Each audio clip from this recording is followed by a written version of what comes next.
Vijayawada university మంచి భవిష్యత్తు కోసం తెలుగు విద్యార్థులు ఇష్టపడే university. Call 9059052378 9059052379. Hi, welcome to I dream. Nani Paradise glimpse ఇప్పుడు ఇండస్ట్రీలో వైరల్ అవుతుంది. కేవలం 2 నిమిషాలు రివ్యూ కూడా లేని ఈ టీజర్ లేదా గ్లిమ్స్ ఇప్పుడు ఇంతలా వైరల్ ఎందుకు అవుతుంది? ఈ గ్లిమ్స్లో ఉన్న ఓ చిన్న బూతు మాట చుట్టూ తెగ వివాదాలు వస్తున్నాయి. అసలు ఈ మొత్తం గ్లిమ్స్లో ఉన్న కంటెంట్ని ఎలా చూడాలి? ఈ గ్లిమ్స్ ప్రేక్షకులకు ఎంతవరకు కనెక్ట్ అవుతుంది? ఇలాంటి అన్ని విషయాలు తెలియజేయడానికి senior journalist, film critic Bharadwaj గారు మనతో ఉన్నారు. ఆయన అడిగి ఆ గ్లిమ్స్ గురించి మరిన్ని వివరాలు తెలుసుకుందాం. నమస్తే సార్. నమస్తే అండి. సార్, మన ప్యారడైజ్ మూవీ గ్లిమ్స్లోకి వెళ్ళే ముందు, ఆ అనాలిసిస్లోకి వెళ్ళే ముందు స్వతహాగా మీకు అది ఎలా అనిపించింది? అంటే పెద్ద ఇబ్బందికరంగా ఏం లేదు. ఒక సాహసం చేయబోతున్నాడు నాని అని అనిపించింది నాకు. అంటే ఈ మధ్య కాలంలో కొంత అలాంటి జీవితాల గురించి మాట్లాడే ప్రయత్నం జరుగుతోంది. తమిళ సినిమా రంగంలో కొంచెం బలంగా జరుగుతోంది.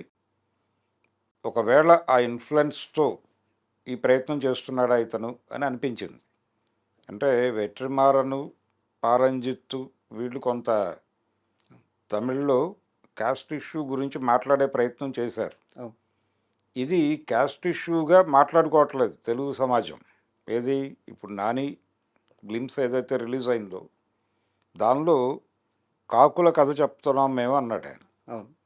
ఈ కాకుల కథని చెప్పటం అనే దగ్గర ఇది ఒక అట్టడుగు కులాల జీవితాన్ని చెప్తున్నాడు అని అనుకోవాలి కదా. అట్టడుగు సమూహాల జీవితాలకు సంబంధించిన కథ చెప్తున్నాడు. వీళ్ళు కల్చరల్గాను ఇతరత్రా కూడా తీవ్రమైనటువంటి అణిచివేతకి గురైనటువంటి సెక్షను. కోకిల, కాకి ఈ కాన్ఫ్లిక్టు ఇవన్నీ పట్టుకొచ్చారు దానిలో, ఆ డిస్కషన్లోకి. దీని మీద కదా చర్చ జరగాల్సింది. ఇది కాకుండా అతను చేతి మీద ఒక పచ్చబొట్టు పొడుచుకొని దాని మీద ఎక్కువ చర్చ జరుగుతోంది, అనవసరమైన చర్చ. అంటే ఒక అణిచివేతకు గురైన సమూహం గురించి మాట్లాడబోతున్నాడు. దానికి కాకిని సింబల్గా తీసుకున్నారు. ఇది కాకి గురించి మోజుకూరి జాన్సన్ గారు ఒక కావ్యం రాశాడు. ఆ కావ్యంలో కాకి పడేటువంటి బాధని ఈ దేశంలో దళితులు పడుతున్నటువంటి బాధలతో పోలుస్తూ ఆ రచన సాగుతుంది.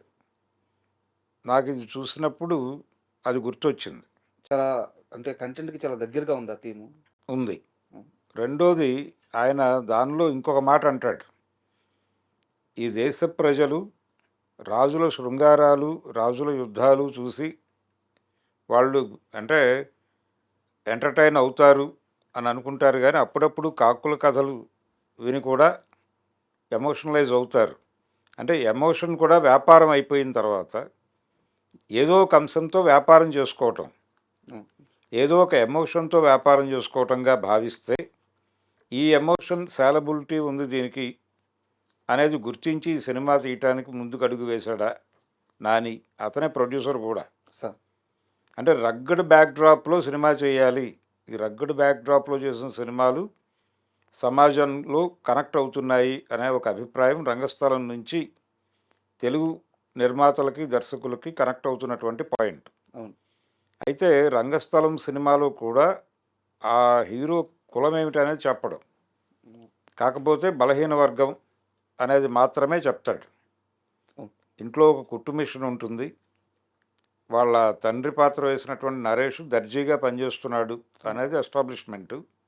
తద్వారా అదొక దిగువ తరగతి, దిగువ కులం.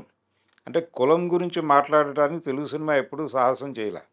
మీ మాటలు వింటుంటేనే నాకు ఒక క్వశ్చన్ వచ్చింది సార్. యాక్చువల్గా నా క్వశ్చనరీలో ఇది లేదు. అంటే కంపారిజన్ చేసుకున్నట్టయితే పక్కన మనకి తమిళ సినిమా పరిశ్రమలో వచ్చేసి వాళ్ళు చాలా స్ట్రైట్ ఫార్వర్డ్గా దాన్ని నొక్కి వక్కానించి మరి దాని మీద సినిమా తీస్తున్నారు కాన్సెప్ట్. మన దగ్గరికి వచ్చేలేకే అలాంటి రూట్ లెవెల్కి వెళ్తున్నారు, అలాంటి సమస్యలను టచ్ చేస్తున్నారు, ఆ లేయర్స్ అన్ని స్పృశిస్తున్నారు. కానీ కులం అనే మాట చెప్పడానికి ఎందుకు భయపడుతున్నారు? కులం చెప్పకుండా వర్గం అని మాట్లాడతారు. అవును.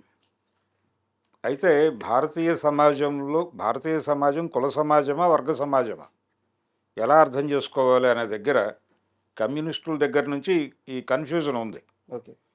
అంటే భారతదేశంలో చాలా స్పష్టంగా దోపిడీ చేసేటువంటి కులాలు, దోపిడీకి గురవుతున్నటువంటి కులాలుగా సమాజం చీలు ఉంది. అంటే శ్రామిక కులాలు అంటున్నారు వాళ్ళు. ఆ శ్రామిక కులం అనేది ఎందుకు శ్రమ మాత్రమే చేయాలి వాళ్ళు? సంపద మీద హక్కులు కొన్ని కులాలకు ఉంటుంది. కొన్ని కులాలు ఆ సంపదలో పనిచేసి మాత్రమే బతుకుతూ ఉంటారు. ఏదైనా ఒక ఊరికి వెళితే, ఒక గ్రామానికి వెళ్ళి ఆ గ్రామంలో భూ సంబంధాలు కనుక ఒకసారి ప్రభుత్వ లెక్కల ప్రకారమే చూస్తే, ఆ గ్రామంలో ఎవరి దగ్గర ఎక్కువ భూమి ఉంది అని చూస్తే కొన్ని కులాల చేతుల్లో ఉంటుంది. అవును. కొన్ని కులాలు అందులో కూలి పని చేసుకుని బతుకుతూ ఉంటాయి. ఆ కులాలు ఒక పల్లెలోనో ఒక గూడెంలోనో ఉంటాయి. అదే కదా వర్గం. అవును. వర్గము అనే మాట ఎక్కడి నుంచి పుట్టింది? కార్ల్ మార్క్స్ దగ్గర నుంచి పుట్టింది. వర్గము అంటే దోపిడీ వర్గము, పీడిత వర్గము అనుకుంటే, ఇక్కడ పీడిత కులాలు దోపిడీ కులాలుగా ఉంది. కులమే వర్గం. కులమే వర్గముగా అర్థం చేసుకుంటే భారతీయ సమాజం అర్థమవుతుంది. వర్గము అని కన్ఫ్యూజ్ చేస్తారు వీళ్ళు. కులం గురించి స్ట్రైట్గా మాట్లాడకుండా. ఎందుకు మాట్లాడరంటే అగ్రకులాల వాళ్ళు ఇబ్బంది పడకుండా ఉండటానికి. అందుకని కులాన్ని ఓపెన్గా చెప్పడానికి ఒక మొహమాటం అడ్డొచ్చి వర్గం అనేటువంటి ముసుగు చాటున చెప్పే ప్రయత్నం చేస్తారు. వాళ్ళు కొంచెం ఓపెన్గా మాట్లాడుతున్నారు తమిళ సినిమాలో. అవును. తెలుగు సినిమాలో కమ్యూనిస్ట్ దర్శకులు ఉన్నారు కొంతమంది గతంలో. సార్. వి మధుసూదన్ రావు గారు, ఆయన కమ్యూనిస్ట్ పార్టీ నుంచి సినిమాల్లోకి వచ్చాడు. ప్రత్యేగాత్మ గారు ఆయన కమ్యూనిస్ట్ పార్టీ నుంచే వచ్చాడు. తాతినేని ప్రకాశ్రావు గారు కూడా కమ్యూనిస్ట్ పార్టీ నుంచి దీనిలోకి వచ్చిన వాడే.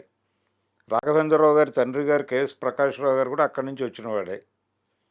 ప్రజానాట్య మండలి నుంచి వచ్చాడు ఆయన. వీళ్ళందరూ రూట్స్ అవే. కానీ వీళ్ళెవరూ కూడా కుల సమాజం గురించి మాట్లాడే ప్రయత్నం చేయలే. అవును. కారణం ఏంటంటే క్రమంగా వీళ్ళు ఏ క్యాస్ట్ నుంచి అయితే రిప్రజెంట్ అయ్యారో ఈ కులం సమాజంలో దోపిడీ కులంగా కొంచెం ప్రామినెంట్ రోల్లోకి వచ్చి వీళ్ళకి వ్యతిరేకంగా దళితులు మొబలైజ్ అవుతున్నటువంటి, కింది కులాలు మొబలైజ్ అవుతున్నటువంటి ఒక సన్నివేశం. ఈ సన్నివేశం కన్ఫ్యూజన్లో పడేసింది ప్రపంచాన్ని. జయం మనదేరా అనే ఒక సినిమా చూసాం వెంకటేష్ గారు. అంటే ఆ సినిమా తీసింది దగ్గుపాటి రామానాయుడు గారు. సార్. కుల ఘర్షణ వారి ఊర్లోనే జరిగింది. కారంచేడు అనేది తెలుగు సమాజంలో దళిత చేతనకి ఊతమిచ్చినటువంటి ఓ సందర్భం. ఆ ఇన్సిడెంట్ జరిగింది అక్కడే.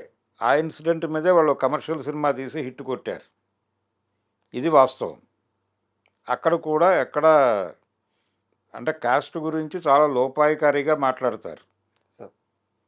ఎక్కడా కూడా అవతల అంటే అది కుల పోరాటమే.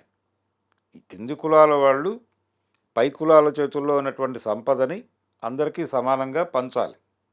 ఇదే ప్రోగ్రాం. జరగవలసిన పని అది. ఇప్పుడు మన దేశంలో బర్త్ కంట్రోల్ ఆపరేషన్లు ఉద్యమంలా చేశారు ఒకప్పుడు. అవును.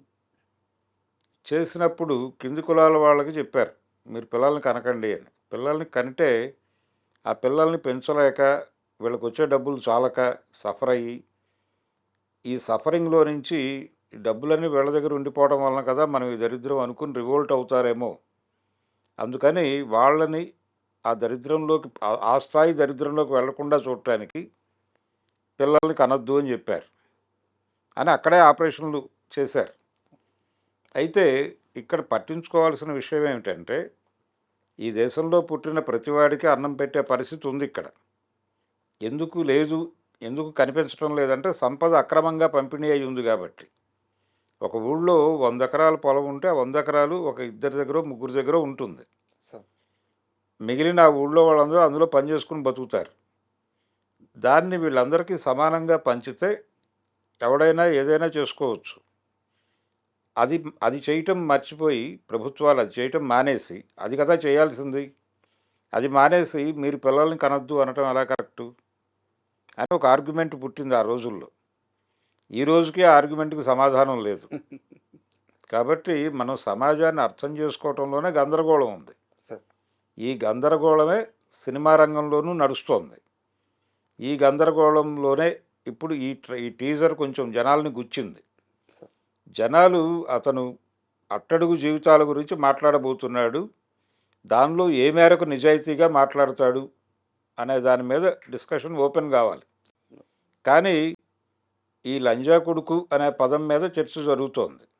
నా question, sorry sir interrupt you, నా క్వశ్చన్ కూడా అదే సార్. ఇప్పుడు మనం ఆ సినిమా జస్ట్ ఆ గ్లింప్స్ థీమ్‌ని పట్టుకొని ఒక మాట అనుకోంగానే మన చరిత్రలోకెళ్ళాం. సమస్యల్లోకెళ్ళాం.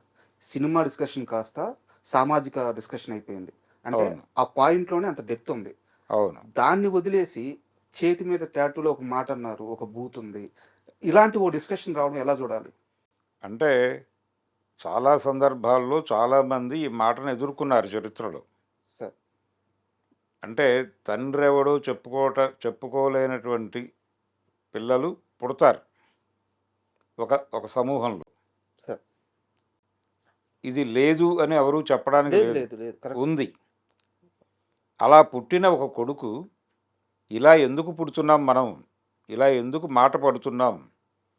మనం మన బతుకులు నిలబెట్టుకోవటానికి మనం కదలాల్సిన అవసరం ఉంది. అసమానంగా ఉన్నటువంటి ఈ ప్రపంచాన్ని సమానం చేయాల్సినటువంటి అవసరం ఉంది అనే ఉద్దేశంతో నాయకుడిగా కదిలితే అదే సినిమా కంటెంట్ అయి ఉంటే, అంటే వాళ్ళు గ్లిమ్స్లో చెప్పింది అదే. అదే సార్. అంటే ఒక సఫరర్ గొంతుతో వినిపించింది అది. అవును. ఆ సఫరర్ ఆ హీరో మదర్ క్యారెక్టర్ అయి ఉండొచ్చు. ఆవిడ అంటే మనం ఆ మధ్య కటకటాల రుద్రయ్య అనే సినిమా చూసాం దాసరి నారాయణరావు గారు. సార్. అందులో అది కర్ణుడి కథ చెప్పాడు. కర్ణుడి కథని సోషలైజ్ చేశారు. కర్ణుడు ఎందుకు హీరో మనకి అంటే, అతను క్షత్రియ వంశంలో పుట్టినప్పటికీ అతను పెరిగింది సూతకులంలో. అవును. కాబట్టి సూతుడుగా అతను అనేక అవమానాలను ఎదుర్కొని ఆ అవమానాలకు వ్యతిరేకంగా ఒక స్ట్రగుల్ ఉంది అతని జీవితంలో. అందుకని అతను మనకి హీరోగా కనిపిస్తాడు. కాదు అని చెప్తున్నారు ఈ మధ్య. కాదు, కర్ణుడు హీరో కాదు, అర్జునుడే హీరో అవును. కల్కి సినిమా వచ్చినప్పటి నుంచి అని కూడా వాతావరణం. మాట్లాడుతున్నారు కదా. ఈ ఆర్గ్యుమెంటు, దీని రూట్స్ ఎక్కడున్నాయి? ఈ ఆర్గ్యుమెంట్ చేస్తున్న వాళ్ళ రూట్స్ అంటే మళ్ళీ రిజర్వేషన్ వ్యతిరేక ఆందోళన అని ఒకటి జరిగింది తెలుగు సమాజంలో. సార్. అన్ని చోట్ల జరిగింది. ఇప్పటికీ రిజర్వేషన్లను వ్యతిరేకించే బ్యాచ్ గణనీయంగానే ఉంది. ఉన్నారు. వాళ్ళ ఆర్గ్యుమెంట్ ఇది. ప్రతిభ అనేటువంటి దాంతో వీళ్ళు అంటే ప్రతిభ లేని వాడిని కుల ప్రాతిపదికన ఉన్నతోద్యోగంలో పెడితే ఆ సమాజం సర్వనాశనం అయిపోతుంది అంటారు వాళ్ళు. సార్. అది వాళ్ళ ఆర్గ్యుమెంట్. కానీ సమాన పద్ధతిలో మీరు ఎదగట్లేదు. అంటే ఒక 5 ఏళ్ల బ్రాహ్మణ పిల్లవాడికి అదే వయసు ఉన్నటువంటి ఒక మాల, మాదిగ, రెల్లి, ఇతర కింది కులాల్లో పుట్టినటువంటి కుర్రాడికి జ్ఞానంలో తేడా ఉంటుంది. వీడికి ఇంట్లో బ్రాటప్ నుంచి అన్నీ నేర్పిస్తారు. స్కూల్కి వెళ్ళే నాటికే వీడు కొంత జ్ఞానంతో ఉంటాడు. స్కూల్కి వెళ్ళిన తర్వాత జ్ఞానం మొదలవుతుంది వాళ్ళకి. ఇంట్లో ఎవరు ఏం నేర్పరు, మట్టి పిసకటం తప్ప. ఎందుకంటే వాళ్ళు నిరక్షరాస్యులుగానే ఉంటారు తల్లిదండ్రులు అక్కడ ఉండి, వాళ్ళేదో వ్యవసాయం పనులు చేసుకుంటూ ఉంటారు. ఆ మట్టి పిసకటంలో కొంత జ్ఞానం వస్తుంది వాడికి.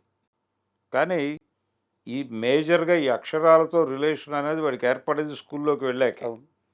వీళ్ళకి చిన్నప్పటి నుంచి తల్లి ఒళ్ళో కూర్చోబెట్టుకుని పద్యాలు చెప్తుంది, రైమ్స్ నేర్పుతారు, వాటి అర్థాలు చెప్తారు. నెమ్మదిగా వీడికి కొంత జ్ఞానం ఎక్వైర్ అవుతూ ఉంటుంది. వాడికి ఏమీ కాదు. వీళ్ళిద్దరినీ కలిపి ఒకే చోట కూర్చోబెట్టి పరిగెట్టమంటే ఎలాగా? కాబట్టి వీడికి కన్సిడరేషన్ ఇవ్వాలి కదా కొంత మేరకు. ఇది ప్రతిభ అనే సిద్ధాంతంలో ఉన్న డొల్లతనం. ఈ డొల్లతనం మీద జరిగే ఆర్గ్యుమెంటే మొన్న జరిగింది ఈ కర్ణుడు వర్సెస్ అర్జునుడు ఎపిసోడ్లో కూడా. కర్ణుడు ఆ కింది కులాల్లో పెరగటం వలన వచ్చిన గొడవ అది. ఓకే.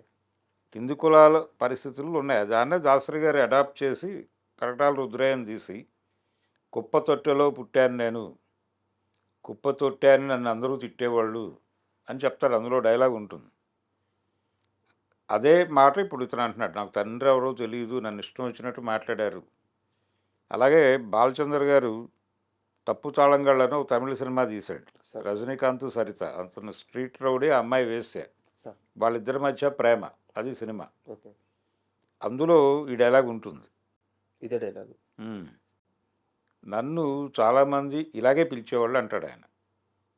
ఇప్పుడు ఏ పదం అయితే వాడారో ఇక్కడ అదే పదం చెప్తాడు. నా తల్లి ఎవరో తెలియదు, నాకు తండ్రి ఎవరో తెలియదు, ప్రపంచం ఇలా పిలిచేది నన్ను, నేను ఇదేనేమో అనుకునేవాడిని, నాకు ఇప్పటికీ తెలియదు నా రూట్స్ ఏంటో అంటాడు. సో ఇది కొత్త కాదు అంటారు. ఇది కొత్త ఏం కాదు. అయితే ఇక్కడ ఇంకో సమస్య ఉంది సార్. అంటే వేరే వర్గం ఒకటి వచ్చింది. వాళ్ళు ఈ గ్లిమ్స్ రిలీజ్ అయినప్పటి నుంచి చాలా సినిమాల్లో ఈ డైలాగ్ ఉంది, ఈ పదం ఉంది.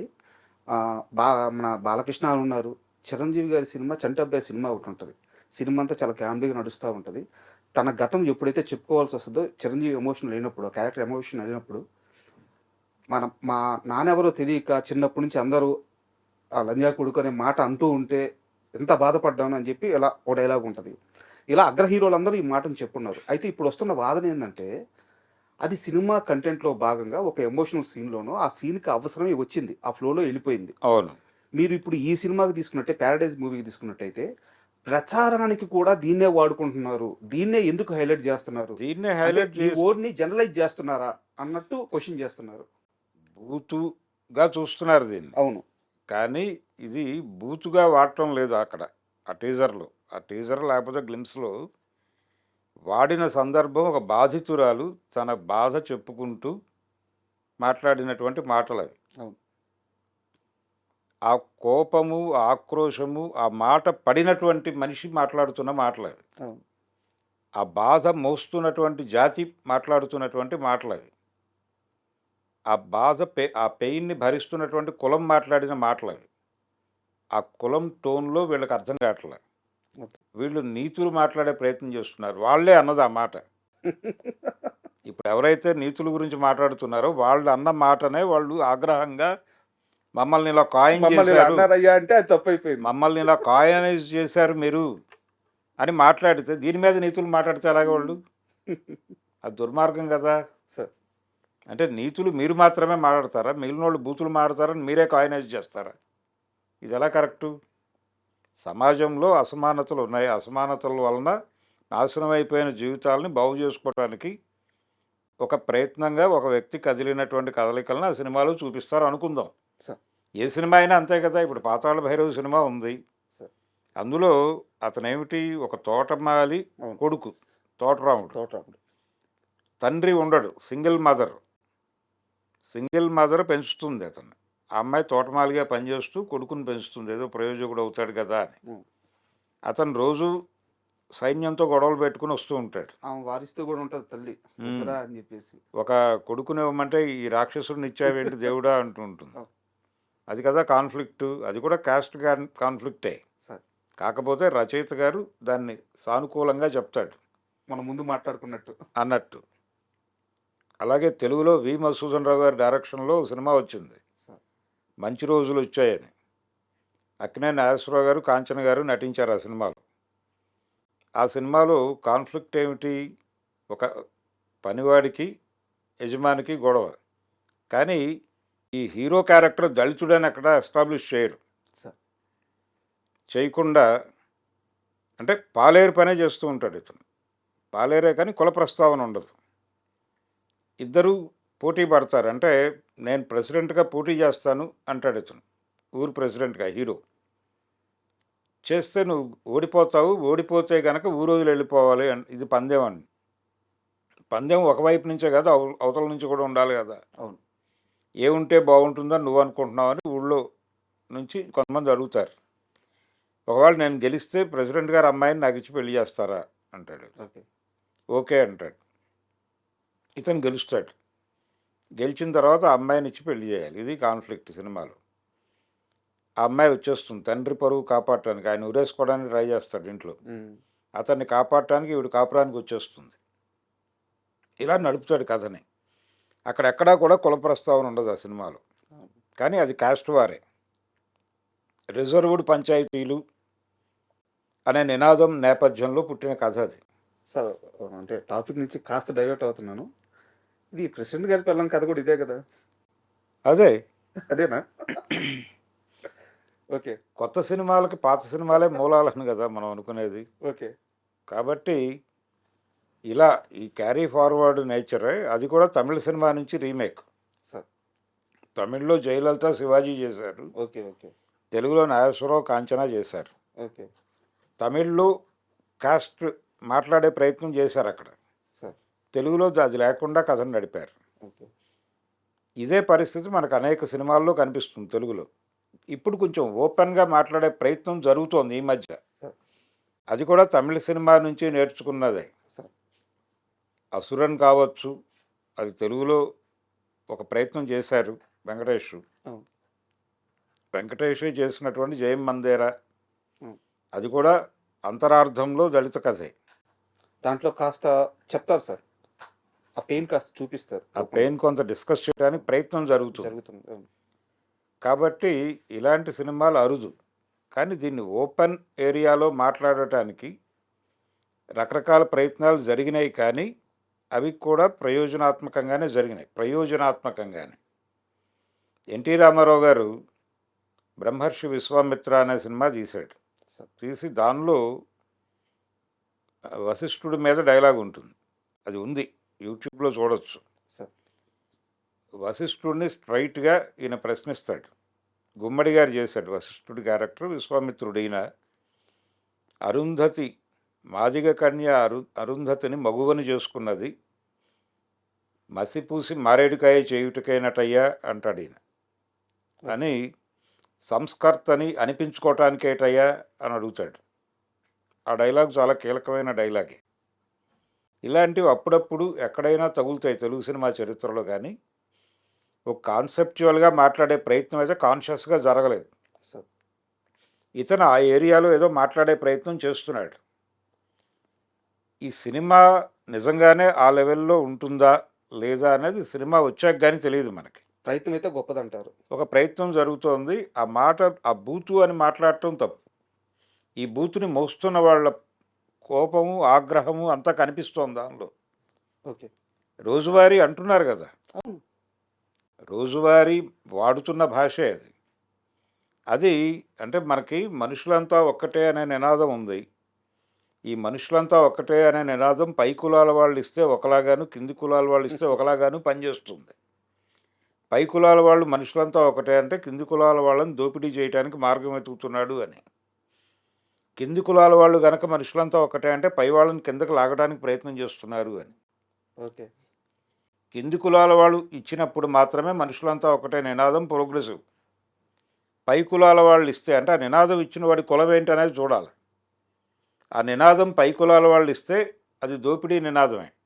ఓకే. ఆ నినాదంలో మనుషులంతా ఒకటే అనే డెమోక్రటిక్ ఆకాంక్ష ఉన్నప్పటికీ అది అన్న వ్యక్తి ఎవరు, అన్న వాడి కులమేమిటి కులమేంది? అనే దాన్ని బట్టి ఆ నినాదం ఏం చేయబోతోంది అనేది అర్థం చేసుకోవాలి. ఇది లేకపోతే ప్రపంచం అర్థం కాదు. అందుకని ఒక దిగజారిన కులాలు, ఇలా దిగజారిన కాదు, దిగువనున్నటువంటి కులాలు, కరెక్ట్ వర్డ్. దిగజార్చిన కులాల తాలూకా ఆగ్రహ ప్రకటనగా మాత్రమే చూడాలి అది. ఈ డైలాగ్ని ఆగ్రహ ప్రకటనలో భాగంగా మేము ఇంతకాలం మమ్మల్ని ఇలా కాయినైజ్ చేశారు మీరు, దాని మీద తిరుగుబాటు చేస్తున్నాం మేము అనేదే గొడవ. సార్, ఇక్కడ ఇంకో సమస్య ఉంది సార్. అంటే ఈ మధ్యకాలంలో తెలంగాణ భాష మీద, తెలంగాణ యాస మీద చాలా సినిమాలు వస్తున్నాయి, మంచి విజయాలు కూడా సాధిస్తున్నాయి. అయితే ఇప్పుడు ఇదే డైరెక్టర్ ఎవరైతే శ్రీకాంత్ ఓడెలా దసరా అనే మూవీ తీశారు, ఆయన ఇప్పుడు ఇది 2వ సినిమా ప్యారడైజ్. అవును. ఈ 2 సినిమాల్లో కూడా తెలంగాణ బ్యాక్గ్రౌండ్ ఆ యాస పెట్టారు. కానీ ఇప్పుడు కొంతమంది విమర్శిస్తుంది ఏంటంటే తెలంగాణ యాస పేరుతో అక్కడక్కడ బూతులు పెట్టేసి, అక్కడక్కడ వాళ్ళు రోజు తాగుబోతులని ఇలాంటిది ఒకటి చూపించేసి, దసరాలో అదే చూపించావు, ఇప్పుడు ఈ సినిమాలో బూతు పెట్టేసావు, తెలంగాణ భాషని, తెలంగాణ యాసని ఏమన్నా కించపరుస్తున్నావా అని చెప్పేసి శ్రీకాంత్ ఓడెలను కూడా విమర్శిస్తున్నారు సార్. అంటే తెలంగాణ కల్చర్ గురించి ఏది మాట్లాడినా అవతల సమాజం ఇలాగే రియాక్ట్ అవుతుంది. అంటే ఇప్పుడు అనేక సినిమాలు చూసాం మనం. ఈ మధ్యకాలంలో చాలా పాపులర్ అయినటువంటి సినిమా ఒకటి ఉంది, బలగం అనే పేరుతో. అవును. ఆ సినిమా మీద కూడా ఇదే విమర్శలు వచ్చినాయి కదా. అవును. అందరూ కలిసి సామూహికంగా తాగటం అనేది ఒక కల్చర్గా ఒక చోట ఉన్నప్పుడు హై సొసైటీలో కూడా అది ఉంటుంది.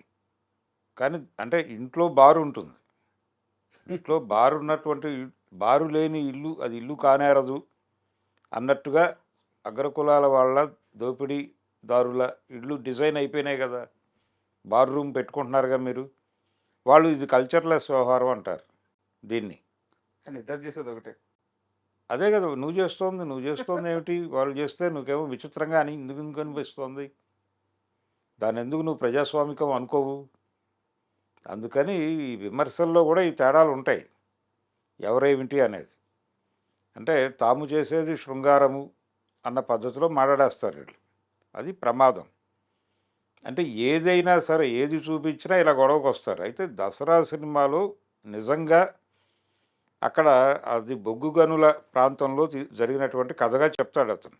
సార్ కానీ ఆ సినిమా మొత్తం ఆ స్మిత సిల్క్ బార్ చుట్టూ తిరిగి సార్ ఆ బొగ్గు గనుల్లో జరుగుతున్నటువంటి వ్యవహారాల జోలికి వెళ్ళదు. అవును.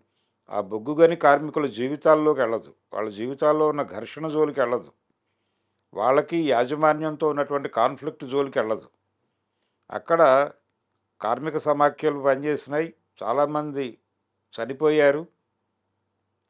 ఏది అసలు ఏమైపోతున్నారో తెలియకుండా హత్యలు జరిగినాయి అక్కడ ఓ వాళ్ళ దగ్గర నుంచి. అంటే ప్రశ్నించిన వాళ్ళని చంపేయటం అనేది ఒక కల్చర్గా నడిచింది సింగరేణిలో. ఓకే. అలా వాళ్ళ జీవితాల గురించి మాట్లాడే ప్రయత్నం ఏమాత్రము చేయకుండా సిల్క్ బార్ చుట్టూ కథను తిప్పటం అనేది తప్పు. ఓకే. దాని మీద విమర్శించవచ్చు, అంతవరకే.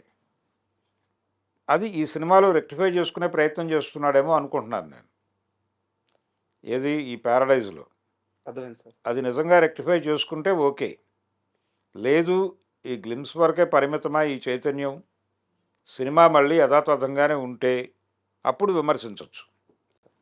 సార్ మనం అంటే ఈ మాట చుట్టూ ఎక్కువ మాట్లాడుతున్నాను అనుకోవద్దు. ఎందుకంటే ఇప్పుడున్న సమస్య ఇదే కాబట్టి దీని గురించి మాట్లాడుతున్నాను.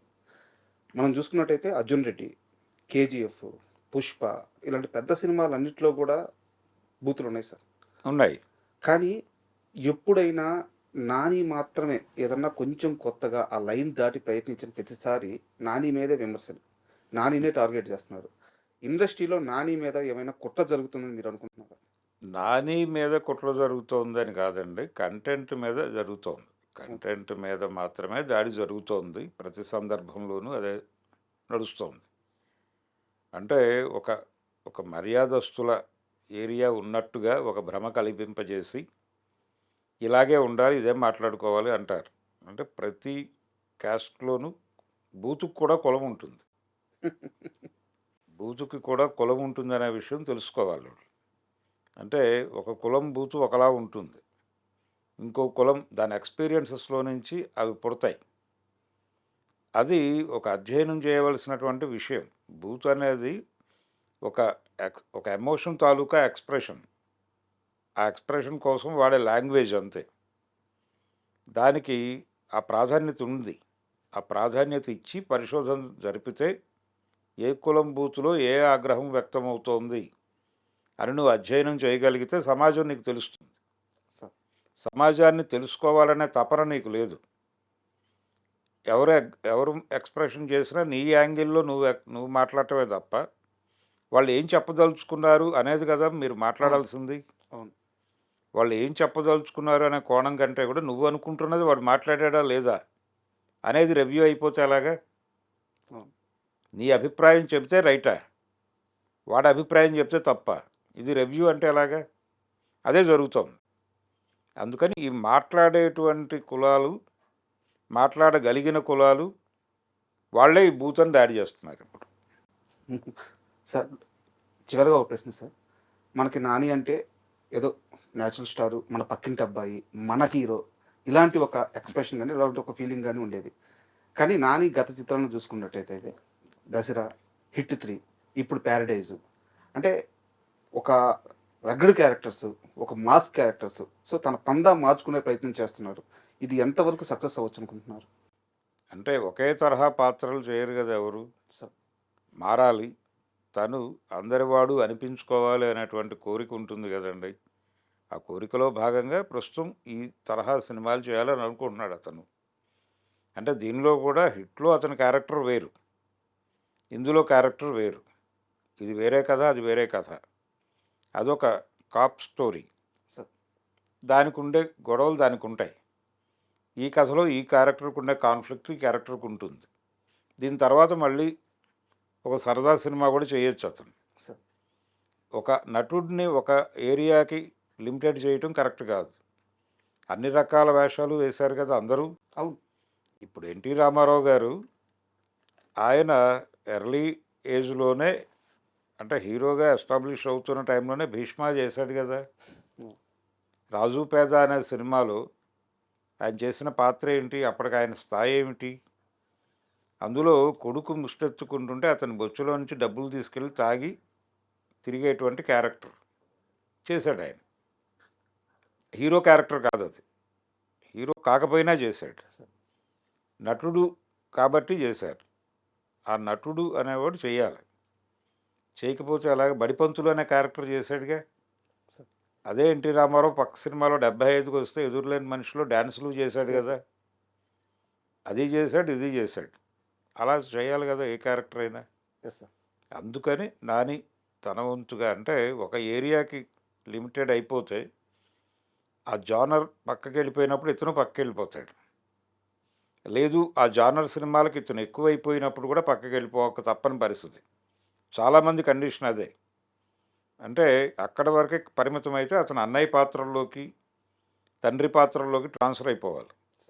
ఒకవేళ నాని ఆ సినిమాలే చేసుకుంటూ ఉంటే చిరంజీవికి తండ్రిగా క్యారెక్టర్ కూడా ఇస్తారు అతనికి. ఆ ప్రమాదం నుంచి తను తాను బయటేసుకోవటానికి తిప్పలు పడుతున్నాడు అతను. అలాగే అర్థం చేసుకోవాలి. Super sir.